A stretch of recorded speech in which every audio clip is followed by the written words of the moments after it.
all right? Let me help you.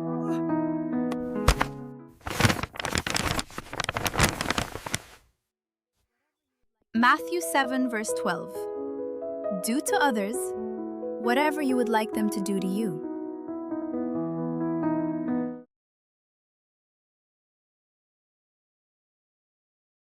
Ay hindi responsable sa mga opinyon o kwento na ibabahagi ng ating panauhin. Ang mga ito ay personal na pananaw at karanasan ng panauhin at hindi sumasalamin sa paninindigan ng istasyon o ng programa.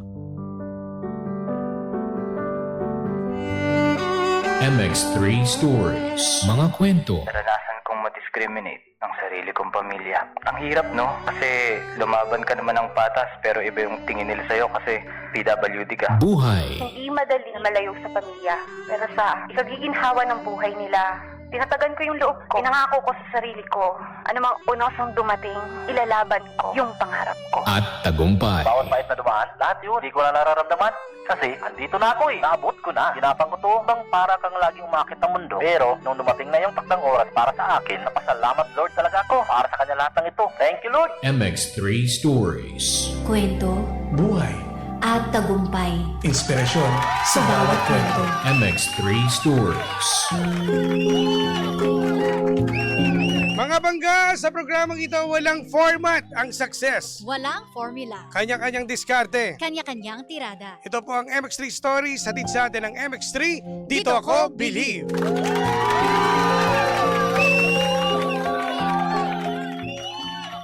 Simula at pangarap. Mga bangga, lumaki sa Valenzuela City sa isang simpleng pamilyang maagang natutong dumiskarte upang makatulong sa kabuhayan. Bata pa lamang ay nagtitinda na ng stickers, gumagawa ng school projects kapalit ng baon. Namamasada ng pedicab tuwing baha at nangongolekta ng tunaw na kandila tuwing undas. Sa bawat maliit na racket, unti-unti niyang nahubog ang sipag, tiyaga at diwang pangnegosyo na naging pundasyon ng kanyang kinabukasan. Pagsubok at pagbangon. Mga bangga, naranasan niyang lumaki sa hirap. Paulit-ulit na bahain ang kanilang tahanan. At pagsabayin ang pag-aaral at iba't ibang sideline upang makatapos ng kolehiyo. Sa gitna ng kakulangan, pananampalataya sa Diyos, suporta ng pamilya, at matibay na determinasyon ang naging sandigan niya upang hindi sumuko at baguhin ang takbo ng kanyang buhay. Gabay at pundasyon. Ngayon ay isa na siyang entrepreneur at CEO na nagbibigay ng oportunidad sa maraming tao sa pamamagitan ng kanyang mga negosyo. Higit sa anumang tagumpay, ipinagmamalaki niya ang pamilyang naging katuwang sa kanyang paglalakbay at ang kakayahang magbigay ng pag-asa at pagkakataon sa iba, katulad ng minsang ibinigay sa kanya. Sandigang banal na salita. I can do all things through Christ who strengthens me. Mga bangga, eto na. Hindi iniwasan ng hirap ng buhay, kundi ginawang hakbang tungo sa tagumpay. Makasama natin si Carlens o Carl Guanyo. Welcome to the show, Carl. Hello, good afternoon. Hello, Carl! Kapit ko ng konti Ang galing tayo ng sabay. nag-spelling ng Oo, name ni Carl Carl. Lenz. Yes, thank you so much po and good afternoon, DJs. Hello, good Ako. afternoon. Si Carl ay, kamusta naman ang biyahe galing pang, Valenzuela. ayan, Venezuela? Naku, na traffic kayo. Ang kagandahan po, suspended yung pasok. ayun. Ayun. Yun yung advantage pa. Pero medyo alalay lang kasi nagsi-zero visibility. Totoo, Oo. tsaka ano Mas uulan. walang traffic pero ang nakatakot dito yung baha, Yes. no? Totoo. At for sure, kung siya ay taga Valenzuela, nako, sanay na to si Carl. Sanay Oo. na po talaga. Bilang kanina nga, no, nabanggit, partner yung Mm-mm. tungkol sa baha, di ba? Tipong medyo matindi ang karanasan niya sa baha, no? Totoo. So ikaw ba nung bata ka, kamusta si Carl? Nung bata po ako, siguro masasabi ko na simple lang. Kasi yung parents ko, hindi naman din kami nagsimula sa marangya or talagang tawag nila well-off, di ba? Ganun. Mm. So talagang kailangan magsikap para meron kaming mapangkain or meron kaming maibili sa bahay, no? Lalo na yung sa schools and everything. So bilang bata na lumaki sa Valenzuela, so alam natin Camanava, malapit kami sa mga ports, or lalo na Ubando, nasa Yes. gitna kami ng Ubando, Bulacan, tapos Malabon. Hindi mo talaga may iwasan na kapag umulan yung high tide. Kung doon yung kaba. Oh, Oo, may alam kaba mo talaga. na. Medyo kapag tuloy-tuloy ang pag-ulan, alam na. Oh, kumbaga masasabi namin na kapag nagkaroon na ng signal number 2 and 3, ayun na, mag-iisip ka na anong case yung kailangan mong gamitin para maitaas yung ref. Totoo. Ang hirap parang hindi ka makakatulog ng mahimbing sa gabi kasi Yeah. matatakot ka baka mamaya biglang umangat. Kailangan Yes. talaga alerto ka. Alerto. Oo. Ultimo mga bata, talagang, lalo na, ang hirap niyan, lalo pag nag-aaral ka, yung mga gamit mo, di ba, nasa Mga baba. gamit sa eskwelahan, Yan, lalo na iisipin mo, bibili ba ng project o ipang-i-stack na lang muna sa bahay. Sa bahay. Mm-mm. Lalo na kung biglang magkaroon ng brownout, tapos syempre yung mga kailangan namin sa ref dapat dagdagan. Diba? Kailangan meron kaming extra na support sa mga susunod na linggo kasi talagang pag nagbaha sa amin, hindi yung hanggang hita. Oo. Minsan hanggang dibdib talaga. Totoo. Ganon Yung iba talaga nga, yung- minsan lakpas ano pa eh. Ganon. Pas tao. Lagpas tao talaga. Teka, matanong ka lang, anong trabaho ng parents mo? Ang mother at father mo? Ang parents ko, sobrang proud ako. Kasi 20 years yung father ko na driver. So, Okay. taxi driver, jeepney driver, hanggang sa nag-drive din siya ng mga personal service and Grab. Okay. His mother naman, on the other hand, full-time na housewife, pero madiskarte din talaga siya. So, habang may spare time, pagkahatid sa amin sa school or tulog kami sa hapon, gagawa ng merienda or lutong ulam, yun naman yung ibenta niya sa kapitbahay. So, Madiskarting ina. Well, speaking of diskarte, Carl, no? Kasi dito bata ka pa lang, sabi mo na ikaw ay nagtitinda ng stickers. Oo, Anong napangitin stickers ako to? eto yan. So, kung alam natin yung sikat na cartoon na pambata, yung Pokemon. Ay, oo Okay. naman. oo. So, ganito siya. Gaya nga nang na-share ko sa inyo, no? Wala akong parang pangarap na, ay, gusto kong maging doktor, gusto kong maging engineer. Wala akong matatandaan na nabanggit ko siya sa magulang ko. Pero isa lang gusto ko. Gusto ko ng komportable, tsaka kahit pa paano, na madaling buhay para sa magulang tsaka kapatid. Siguro grade 2, doon nag-start na makita ko sa sarili ko yung potential. Kasi pagpasok ko ng school, meron doon malaking tindahan ng school supplies. Siguro for the longest time na nag-aral ako sa Valenzuela, kasi magkatabi lang yung elementary tsaka high school. Okay. Sila yung number 1 na top seller ng school supplies. So nagtinda sila ng baon, school supplies, tapos ilang laruan na rin. Ngayon, sikat na yung Pokemon eh. So nagtitinda sila ng isang box na sticker, pero may 4 na sticker yon. So pwede mo siyang hati-hatihan. Ako naman, gagawin ko, bibili ako. Siguro simula ako sa 5 stickers. Tapos, maglalakad ka from gate hanggang sa room, mga 5 minutes. Ganun lang kalayo yung classroom tsaka binibilhan ko ng Pokemon sticker. Hindi ko alam na pag ninegosyo na pala yung tawag doon. Totoo. Ginawa ko, nabili ko siya ng 5 piso, hahatiin ko sa 4, ibebenta ko ng 2 piso isa. So, meron akong 8 pesos. Totoo. Magaling. Buy and sell, ano? Hindi pala, buy and sell ng tawag. Galing, doon. ano? Pero sa murang edad, no? Bakit mo naisipan na magbenta ng mga stickers? Grade 2. Oh, eto ba ay may nararamdaman ka na nakikita mo na teka, yung pamumuhay namin ay hindi ganun kasapat, ganun? Oo, totoo siya. Siguro, walang nagsabi sa akin or never ko narinig sa magulang ko, nak, papasok ka ng walang baon or nak, pasensya na, hindi ka muna papasok kasi wala tayo. Ginagawa nila ng paraan. It's either mag-overtime yung airpods ko, magtitinda ng extra yung magulang ko, or ipapangutang. Sobrang basic. Classic example ng Filipino life. Ilan pa kayo magkakapatid? Panganay ako, may 2 pa akong kapatid na Yun, sumunod sa akin. kapag kapanganay talaga. Ito Iba na yung drive eh. Oo. Parang, yung question kanina na, paano ko naisipang magbenta? Nakikita ko sa parents ko eh. Kahit hindi nila sabihin, nararamdaman ko na yung sa mata nila, malungkot kasi syempre, ipapabaon or ipanguulam sa gabi. Yung mga ganong Totoo. scenario. So sabi ko, hindi pwedeng ganun. Although walang nag-guide sa akin, ma-share ko lang, ako kasi rin yung panganay sa apo ng side ng mother ko. Okay. And then sa side naman ng father ko, parang ako rin yung sumunod. Okay. May ate lang din ako. So, tapos sabi ko, parang ako lang din yung susundan ng mga kapatid ko, pinsan ko. So, kailangan kong gumawa ng paraan. Noon, hindi ko alam talaga magnegosyo. Yung buy and sell. Ang alam ko lang, pag binili ko ng 5 piso, meron akong 8 pesos na mauuwi. Tapos, nakita ko, gumagana siya. So yung 5 stickers, nabenta ko siya lahat. So may 40 pesos ako. So pag binili ko siya ulit, meron akong 8 sticker. Sabi ko parang paulit-ulit lang. Tumagal yung ganong setup from grade 2 hanggang siguro mag-grade 4 ako. Okay. Oh, May- ganun katagal ganun din katagal. ah. Pero may naipon ka. Nasa bag. Ah. Wala akong alkansya. Alam to ba ng mga magulang mo? Ito Sinasabi yung magandang kwento dyan. Kasi tuloy-tuloy ko siyang ginagawa.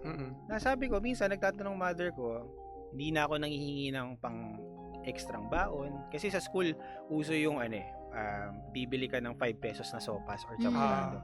Hindi na ako nanghihiram or nanghihingi ng Baon. pambili nun.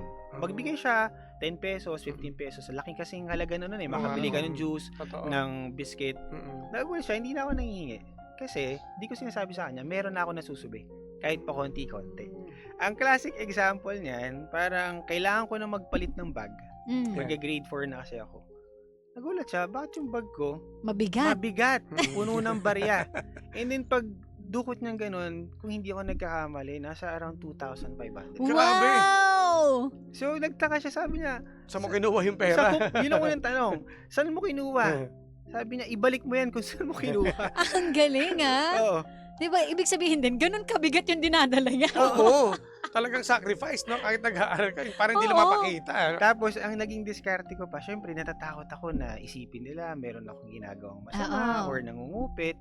Naging diskarte ko din, pag puno na yung barya, magtitira lang ako ng panukli, tapos ipapalit ko yung mga barya sa buo. Para may konting diskarte na hindi na dapat nila malaman. Hindi mapapansin kasi papel na eh. Oo. Oo, papel na. Totoo. Pero ayun, grade 4, nahuli ako ng mother ko. Oh, Nagkaroon ng syempre konting tough na discussion na di naman napalo, pero sabi niya, wag mong gawin yan, hindi yan kasi baka mamaya loko. Syempre, ang gusto lang naman ng parents ko na wag ako siguro mabuyo ng iba na gumawa ng masama kasi may pera na ako or kung ano man, tinigil ko siya. Okay. Tinigil ko yung pagbebenta. Pero naisip ko, hindi pwedeng wala na akong ibang gagawin. Doon na pumasok yung natuto na akong mag-drawing. Kasi tapos diba dati nung grade school, kailangan mo mag-report, sulat ka sa Manila paper. Yun. gumagawa ka din na. nun. Para kang nasa recto, no? Oo. Papagawa ka lang. Yeah, ganun. Diskarte na. Diskarte talaga. So yung siguro kung anong meron ako ngayon, nung ginagawa ko kasi siya parang hindi tungkol sa pera. Meron lang kasing need. Yung siguro yung masasabi ko. Tsaka ang galing, no? Kasi hindi ka nadyajahe. Oo. No? Bilang estudyante pa lang at bata pa lang, di ba? Kasi yung mga edad na ganyan, naglalaro lang yan. Yes, lalo na kung Nag-enjoy lang. partner, syempre, magpapapogi ka eh. So that di ka nakikita na nagtitinda, Kumbaga gumagawa ng jahe doon nung project. araw, Correct. mga ganun eh. And ito pa yung nag-pedicab ka. Ayan, pumasok pa yan. Ilan taong ka niyan? Siguro high school na yun. Yung medyo lumagpas na sa puberty stage na tumangkad na, mas medyo may malakas na yung katawan. Siguro yung jahe sa akin, hindi ko siya kumbaga top priority. Kasi hindi naman ako never naman ako na-vote na escort ng school eh. Ng classroom. So, parang hindi ko nakikita yung sarili ko na may face value. Pero alam ko, ako yung pinakamasipag. Ako yung maaga pumapasok, naglalakad ako, papuntang school. Yung pagpe-pedicab, nagsimula siya kapag baha. Okay. Kasi, dati, para mag-pedicab ka from bahay namin hanggang school, 5 piso yung bayad. So, wala akong 5 pisong pambibigay kasi binibili ko na ng baon. So, ang bahay naman namin, mga 15 minutes lang naman na lakad. So, reasonable naman na maglakad. Pero syempre, pag naulan, o sobrang init, or bumaha na, kailangan mong sumakay. Ang ginagawa kong diskarte, tatawagin ko yung kakilala kong trike. Pupunuin niya yung trike niya kasi kung siguro nagawin na kayo ng bandang Valenzuela, ang pedicab po sa amin, hindi yung may bubong. Iba. Iba siya. May upuan sa likod. So sasabihin ko, punuin mo yung harap, ako sa likod, pero pag papanik ng tulay, or medyo mahirap pa dyan, magtutulak ako. Basta ang usapan natin, ihahatid mo ako huli. Ako yung naka-pedicab. Yun yung diskarte mo. Yun yung Hindi diskarte. kayo ikaw mismo yung nagda-drive ng kumbaga Doon ako sideline mo lang. nag-start. Pero after years, nung mga siguro 3rd year, 4th year, doon ko na nakita na mayroon palang pera kapag baha sa amin. Negosyante talaga, no? Ganun talaga. Lahat, Pero- alam mo, ganda yung lahat ng problema. Naiisipan niya na, okay to pang negosyo. Pero ibang level na yan kasi syempre, bike. Paano, ano yung sarili mo bang pera pambili ng bike? Ng Siguro sidecar? maganda yung tanong ni DJ Sheena kanina. No? yung jahe, never siyang pumapasok sa isip ko agad. Siguro ngayon na lang na kailangan, di ba? Syempre, prim and proper. Pero dati, wala mo nang hiya. Di baling mabaho, di baling hindi ikaw yung pinaka-pogi, basta ikaw yung may pinaka, siguro may chance na makasurvive. Kasi survival mode talaga dati. Yung pagtatrike dati, ang diskarte ko, pagbaha, hindi ako parang may consistent na binabiyahe. Seasonal lang yung pagtatrike dati. Pag bumaha, yung siguro ang taas hanggang hita na. Abot na yun halos sa flooring ng upuan ng pedicab eh. Ang gagawin ko, manghihiram ako ng pedicab. Kung parang kukontratahin ko. Hiramin ko to 100, tapos babalik ko na lang pag 5 p.m. Ngayon kasi pag sa terminal, yung mga galing office, haalokin mo yan, ma'am, wag para hindi ka mabasa, mapasma, mag-ano ka na lang, mag-pedicab ka. So, minsan, 3 kilometers, hindi mo na kasi papadyakan yan eh. Itutulak mo na lang siya. So, tulak, ganun siya, 50. Siguro, naitawid mga 2 bag yung nagdaan, siguro nakita ko na okay din oh, nakakapag-uwi ako 200, 400. Not bad, ha? Oo. Sa ganung edad, kasi wala naman din talaga akong parang mataas na pangangailangan na dapat i-maintain. Basta meron lang pang survive. Kasi kailangan kong tumulong. And then, kapag kailangan ako yung, bilang panganay kasi natutunan ko, ako yung pinaka dapat flexible. Ako dapat yung marunong mag-adjust. Pero sa lahat ng diskarte na ginawa mo, Carl, no? Siyempre, kumbaga, bata pa lang, bata ka na eh. Kaso hindi ka ba nagkaroon ng problema sa pag-aaral? Kasi nag-sideline ka eh. Siguro I'll be honest, no, na hindi din talaga ako yung academically excellent. Ako lang siguro yung magaling makisama sa mga classmate. Hindi ko naman de-deny, nangungopia talaga ako nung grade school, high school, even college para makasurvive. Kasi para ang goal ko naman nun, hindi ako dapat maging honor student. Kasi siguro pinaka-blessed din ako sa parents. Hindi sila nagbigay sa akin ng sobrang taas ng expectation. O dapat ganito ka lagi, dapat ganito ka. Parang ang lagi nilang nire-remind, gagawin mo lang kung ano yung tama. At makapagtapos ka. Makapagtapos ka. Kasi sabi nila, nak, kami ng mama mo, maaga kami nag-asawa. Kasi 18 years old, buntis na yung mother ko. 19 ata nung pinanganak na ako. So, siguro, hindi rin nila nakikita yung mga profession. So, dahil sila survival din, syempre, di rin po siguro biro yung pinagdaanan nila na paano kaya magpalaki ng anak at the age of 18 years old na mag-iso-survive mo siya. So, siguro, nagtulak din sa kanila yun na huwag natin masyadong taasan yung i-require natin sa anak. Ganun po. Kaya hindi masyadong mabigat. Basta ang goal, hindi ako magkaka-74. Palakol, ika nga. Palakol. Pero, hindi ko po talaga maiwasan. May nagsi-79. Pero sabi nila, nak, okay lang yan. Laging bawi sabi ka nila, na lang. bawi na lang sa susunod. Walang pressure, no? Yes po. Siguro yun yung pinaka nagtulak sa akin na i-enjoy yung buhay talaga outside school. Na masasabi ko, thankful ako, sobra. Na dahil hindi ako masyadong nag-focus sa academic, mas natuto kong makipagkapwa-tao. Yung siguro tinatawag nila ngayon na emotional intelligence. Siguro yun po yung medyo na master ko. Hindi yung IQ. Wala akong mataas na IQ. Masipag lang talaga. Kumbaga, sa madaling salita, Carl, yung discarding tinatawag natin. Street smart. Yes. Oo, yun. At marunong makisama. Yes. Diba? Pero eto, nung nakatapos ka ng college, ano yung first step na, syempre, nasa ano ka na, ito na yung totoong mundo. Natatandaan mo pa ba yung araw na nag-isip ka na, ano kayong gagawin ko? Ganda ng question po, no? Kasi parang nagre-reminisce lahat. Kasi po, di ba, nung high school, natutong mag-pedicab. Tapos, na-share din po kanina, kumukuha po ako ng tunaw na kandila. So, lahat po yan connected eh. So, parang medyo napopromote din po yung kita ko eh. The more na mas na-explore ko yung totoong parang takbo ng buhay na everything has a cost. Lagi talagang ganun. So, yung pagkuha ng kandila, medyo maliit pa ang kita doon. Tsaka, kailangan mo talagang magsipag. Na-expose ako sa paglilinis ng mga musileo. Yung mga puntod. yung pag-undas, ma'am, palettering po, palinis po. Di ba kupas na eh. Ginawa po namin yun. Ng father ko, tas yung sumunod sa akin na kapatid. Ang siguro pinaka nakakatuwa po na naipapasa ko sa younger generation, especially sa mga kapatid ko, kung ano yung diskarte. Lagi lang di po ako sa kanilang upfront. Walang madali sa buhay. It's not a walk in the park. Yes. Laging ganon. So, kailangan mong paghirapan yung bagay na gusto mong puntahan. So, yun po, naglinis ako ng mga patay, ganyan. Gigising ka ng 4 a.m. Kasi ang labanan, kung sino pinakauna doon, siya yung makapag-tap na palinis mo ng ganyan. Tapos, nung magka-college na, wala po akong idea ano talaga dapat course. Siguro po dahil sa hindi naman din expose yung parents ko sa professional industry. Hindi nila alam dapat ba engineer, accounting. Pero sobrang blessed po ako sa mga kapatid ng parents ko. Sila po yung mas pinalad ng una sa buhay na hindi po sila nagdalawang isip na i-extend sa amin yung meron silang blessing. So yung mga tita ko po na dalawa, tapos sila na accountancy, yun po yung tinig ko na course. Ang hirap yung math, di ba? Actually, tama po yung una yung sinabi math, pero hindi po talaga siya about math. It's about how you understand every transaction, every parang journal entries.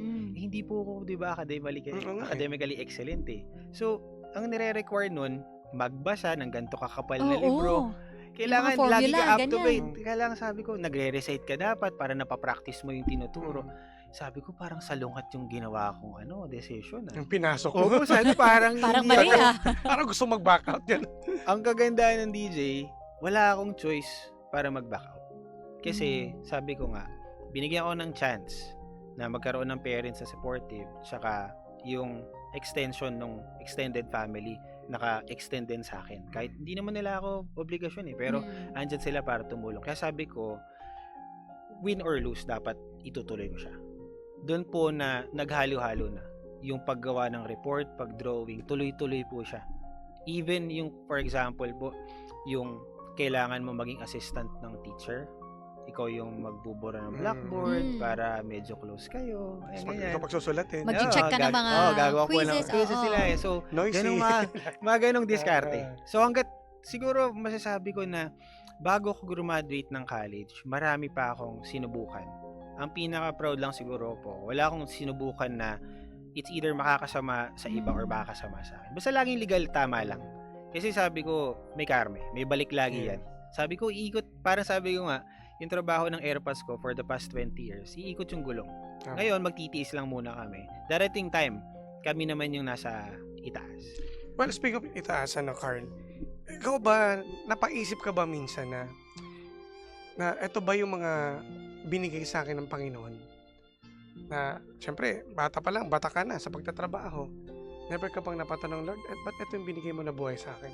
Actually, yung never na patanong, parang kulang pa yung never na patanong. Parang siguro masasabi ko na lagi, araw-araw ko nagtatanong. Siguro, ba't ganito yung mga kaibigan ko? Meron silang mga relatives na, or even parents sa abroad, dali ng buhay, diba?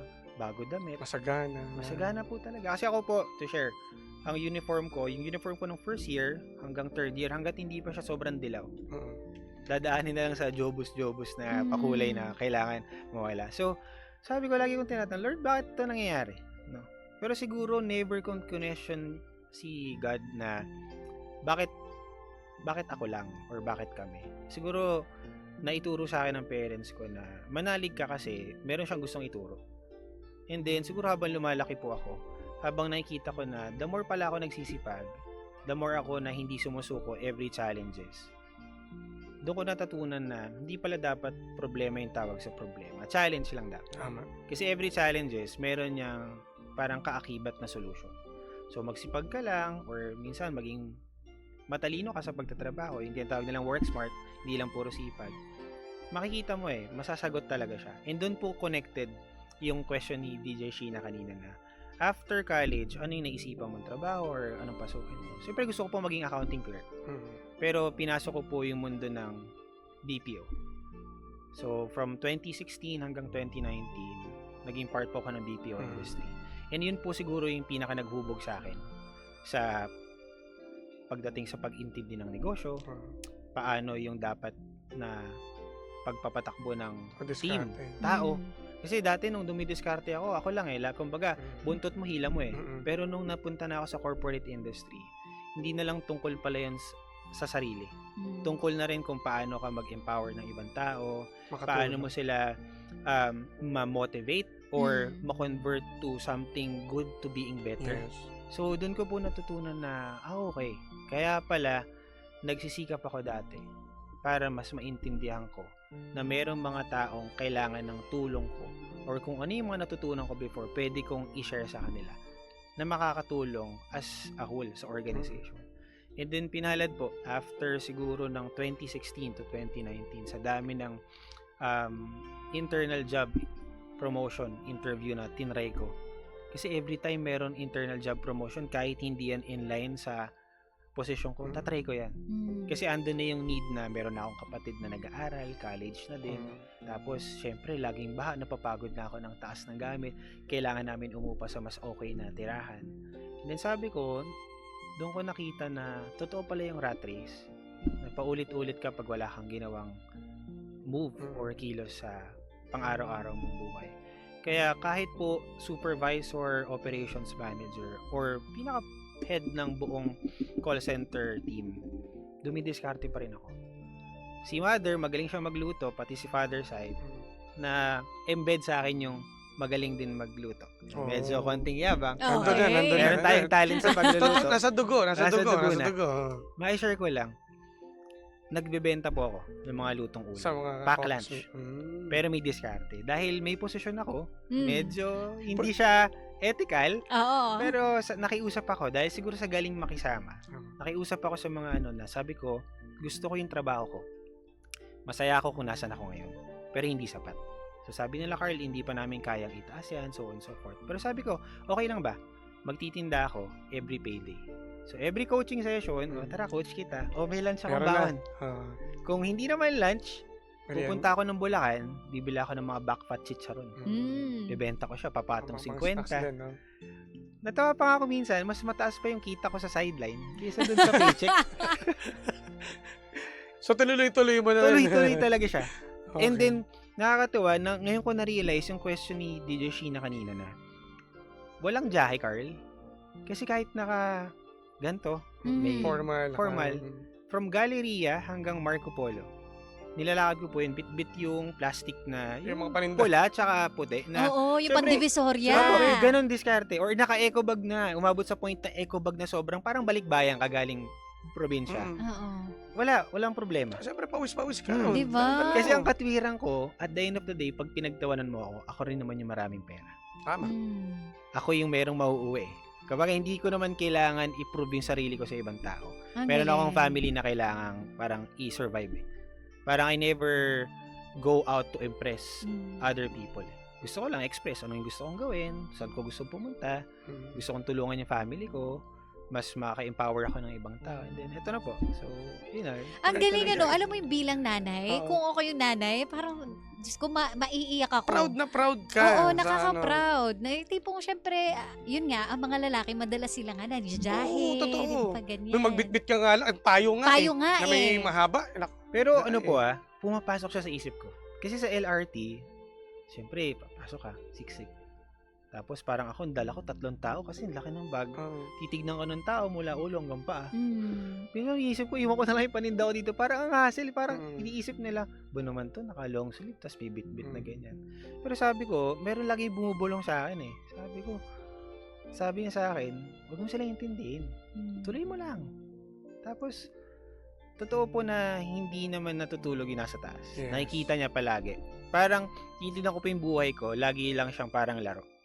Kung nakikita niyo po sa mga mobile games, po, bago ka mag-level up, you have to gain so much experience. And meron po paghihirapan po talaga. And meron akong pina-follow na isang magaling na business coach na isa sa nasabi niya na kailangan mong paghirapan yung isang bagay kasi hindi yan ibibigay kung hindi mo dinedeserve. Correct. Kasi ganito lang yan eh. Kung lahat po tayo dito sa studio tatanungin, sinong gusto ng kumikita ng 1 million per day, 10 million per month, or whatnot? Lahat yan magtataas. Yeah, po. Sino nang gusto nagta-travel ka Europe every now and then? Lahat magtataas eh. Pero ang question, who is willing to put out or put in the effort to make it happen? Baka iba, ganito lang, iba ganyan. Pero ako po, sabi ko, gagawin ko. And then, just to share, ito pong opportunity na to. Parang dream ko na ma-interview, ma-share. Dati natakot ako, sabi ko, ayoko ma-interview kasi sino ba naman ako? Diba? Pero naisip ko, no, ano na ba yung nagawa ko para sa sarili ko, sa family ko, sa ibang tao na pwede kong may share. And then sabi ko, galing, 10 years from now, pinagtatrabahuan ko lang lahat. And then, binigay sa akin yung spotlight today para may share kong, ay okay. Kasi pwede pong may ma-inspire ako ngayon, pwedeng wala. Pero at the end of the day, yung mapapakinig na, wala naman palang sobrang secret para sa success. You just have to put in day out. And then, magko-compound yun eh. And then, magigain minsan pa ng interest kasi mabuti ka. Correct. Tapos, it's just a matter of time. And then, siguro po at the age of 30 right now, na-realize ko na wala ka naman talagang kompetisyon. Ang competition palagi sarili mo. Tama. Like, kung sino ka kahapon, dapat better ka today. And then sabi ko, okay, Parang nasa talent portion ka. Parang yes, kailangan parang magaling gano'n ka. lang po talaga. Oo. Parang di ba, iba nga. Kagalingan mo. Everyday, dapat magandang performance. Lagi mo lang po talagang gano'n. Kaya sabi ko, okay pala, simple lang yung buhay. Hindi mo kailangan gawing komplikado. Yes. pala. At hindi minamadali.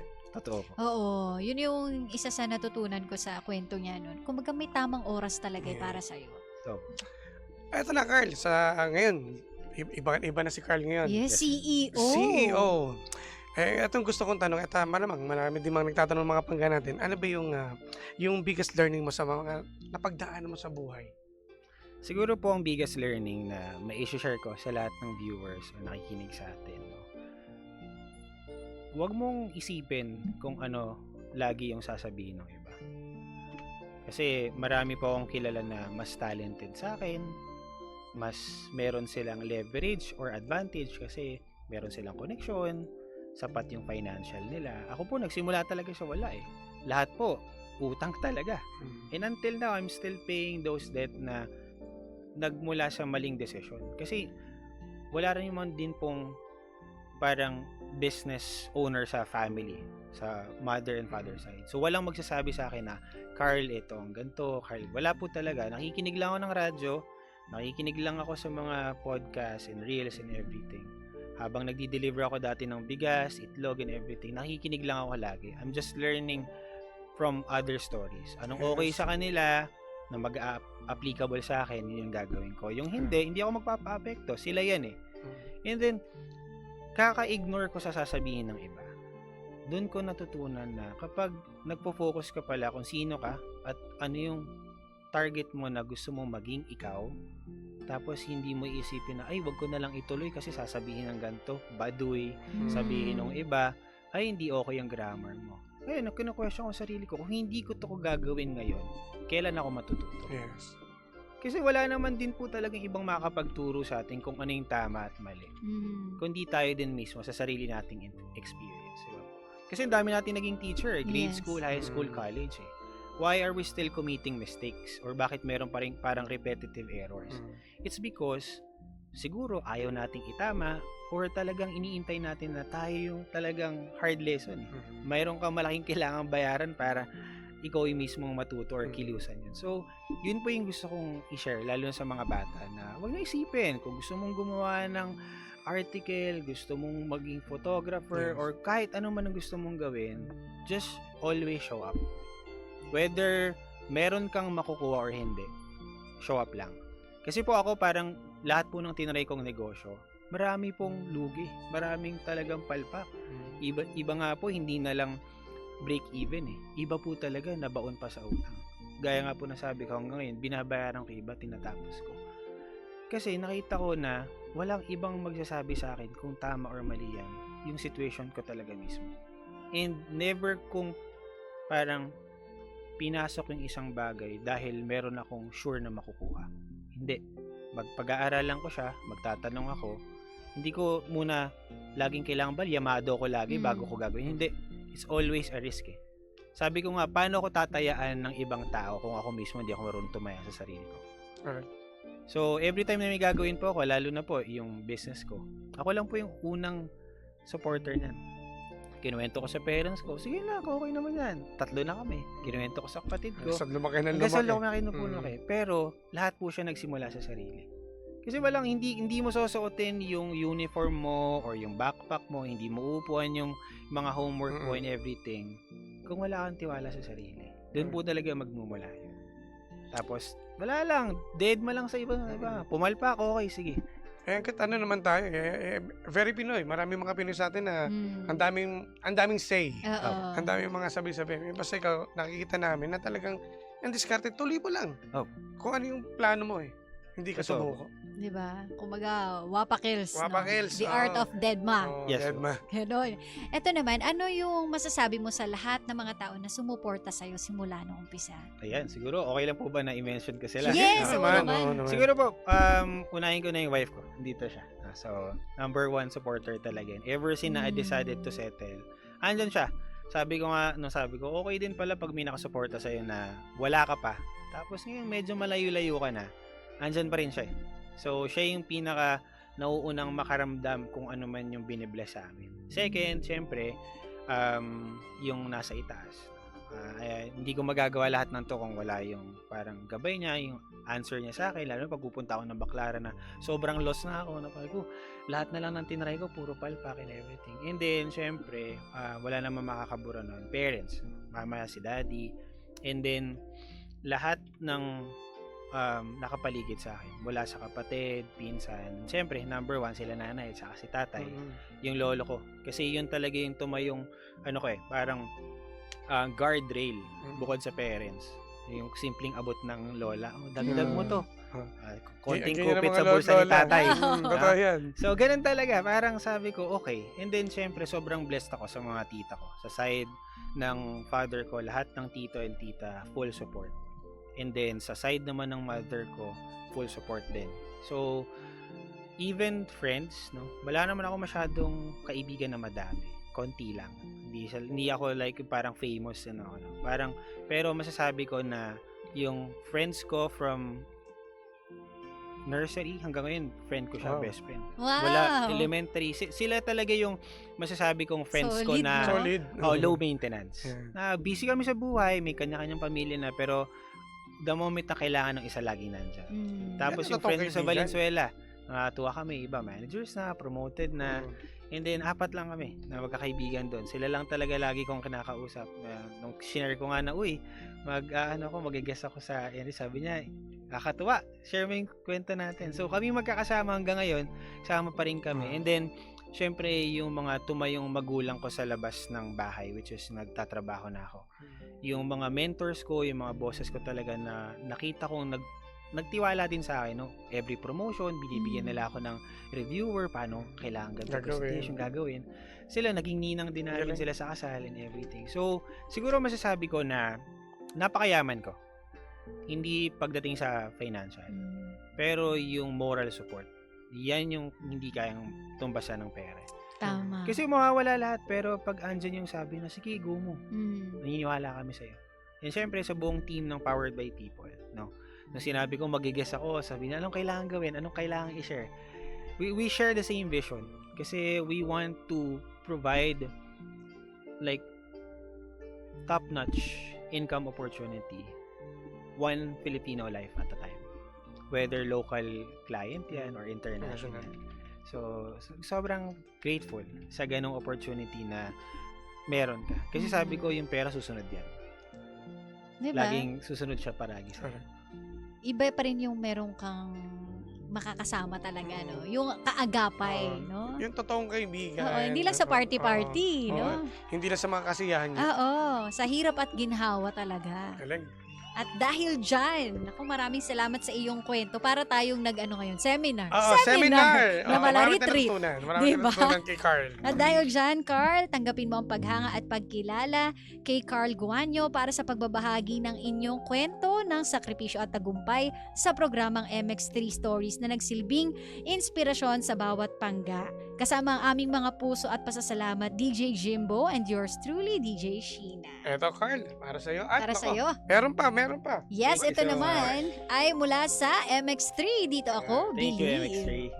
MX3. Yan, maraming salamat, Carl, sa kwento mo. And, ayan, baka may mga gusto kang pasalamatan. Okay, shoutout mo na. Ito na. Tsaka kung may Facebook ka. Yes. Ayan, sige po. Ito na. Unahin ko po muna siguro yung parents ko. Mama, daddy, and dalawang kapatid, Kyle, Christine. So, para sa atin lahat. Sa wife ko, sa Ivy, dalawang kids namin, si Alexis and si Alicia.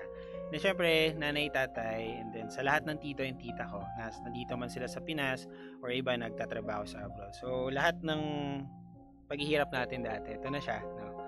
Unti-unti na tayong nakikilala and pinaka-grateful ako kasi yung dating pangarap ko na magkaroon ng maayos na buhay, komportable, na i-share na natin. So, I've been working with almost 200 project virtual assistants. Wow. So, we're consistently growing. No? Kilala na rin tayo sa local industry and international. And then, syempre, sa mga mentors ko, hindi ko na kayo may isa-isa. But maraming salamat sa client. And then, right now, one of my biggest client na din-develop our studio, FNJ Multi-Studio. And also, Powered by People. No? Powered by People is a business development and business development consulting and outsourcing solution. So, we help every businesses to identify ano yung part ng business nila na kailangang i-optimize, ayusin, and maging ready sa AI. Siyempre, hindi naman natin may tatanggi na yan na yung bago, pero merong foundation or fundamentals na kailangan muna nating ayusin. And then, thank you so much, Energy FM. Salamat. Maraming salamat May nagpapa-shoutout po. Baka kilala mo si Nicole Manuevo. Okay, sige. Si Kate Escuin. Si Abigail Valencia. Si Femi Andres. Ako na nagbasa para ano ha. Si Randy Santisas, Jules Antonio, at si Ma'am Chini, at si Kev at Jennifer Soriano. Thank you so much po. Ayan. So, hindi ko man maisa-isa Dami, lahat, pero lahat na kayo. kung ano man po tayo ngayon, lalo na sa mga taong hindi ako sinukuan, no? Na Yes. tumaya sa akin nung umpisa, ito po siguro yung parang pay it forward ko sa inyo, na makita na hindi na sayang yung financial help, yung moral support, and then sana mas marami pa tayong matulungan na ibang tao. Ayan, maraming salamat, Carl. Nako. Maraming Thank you so much salamat, po. Carl. Salamat sa iyong Thank you so time, ha. much. Alam naman natin medyo mabagyo ngayon at nandito si Carl Yes, yan. sobra maraming salamat sa Thank you, pagpunta thank nyo. you. Anyways, ako mga pangga, isa na namang kwentong punong-puno ng inspirasyon. Kaya nga sabi po namin ni Sheena, sa programang ito, walang format ang success. Walang formula. Kanya-kanyang diskarte. Kanya-kanyang tirada. Ito po ang MX3 Stories, hatid sa atin ng MX3. Dito Dito ako, ako, believe. Ako po ang inyong Jimbo Labog ni Jimbo Lisis DJ. Ako po si Jimbo. At ako naman ang nag-iisang pabebot na si Sheena. At kami po ang 106.7 Energy FM. Bangga, wag mong sabihing radyo. Sabihin mo, Energy! Nais